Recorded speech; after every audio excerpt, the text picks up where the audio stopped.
If you are using Mac as an IT professional, quite often you have to connect to the remote servers, especially if you have to connect to UAT or production servers for your applications. Typically, they will be Linux based or Unix based servers, and you can use SSH for that.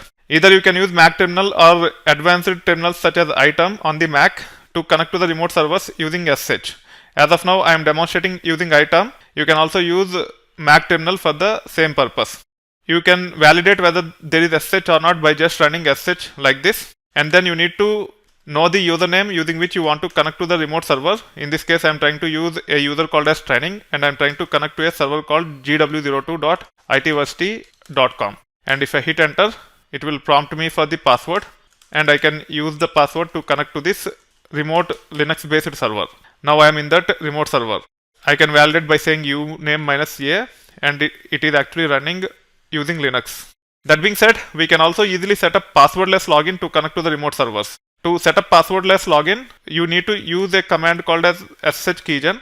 It will generate a private key and a public key. By default, the location is the home directory, which is this one, and then there is a subdirectory called as .ssh. In that, a private key will be created with this name, and then the corresponding public key will be created with a name called as id_rsa.pub. We can hit enter here.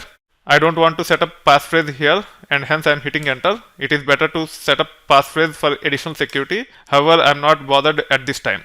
As the public key and private key are created, we have to copy the public key onto the remote server so that it need not prompt for the password going forward.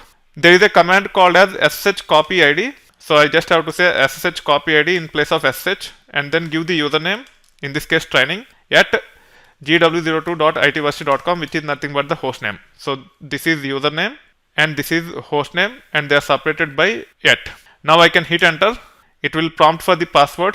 Once we enter the password, it will copy the content of id_rsa.pub in this location into the authorized keys under the user training on the host gw02.itversity.com. As the content of id_rsa.pub is copied to the authorized keys of this user, it will not prompt for password going forward if you are trying to connect to this host using this user.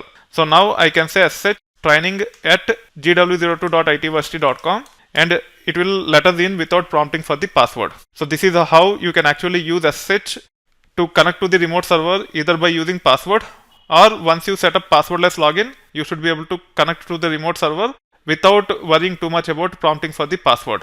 If you actually make this additional effort and set up passwordless login to connect to the remote servers, your productivity can go up quite a bit. So make sure you understand the rationale behind SSH and ensure that you set up passwordless login to most commonly connected servers as part of your day-to-day job.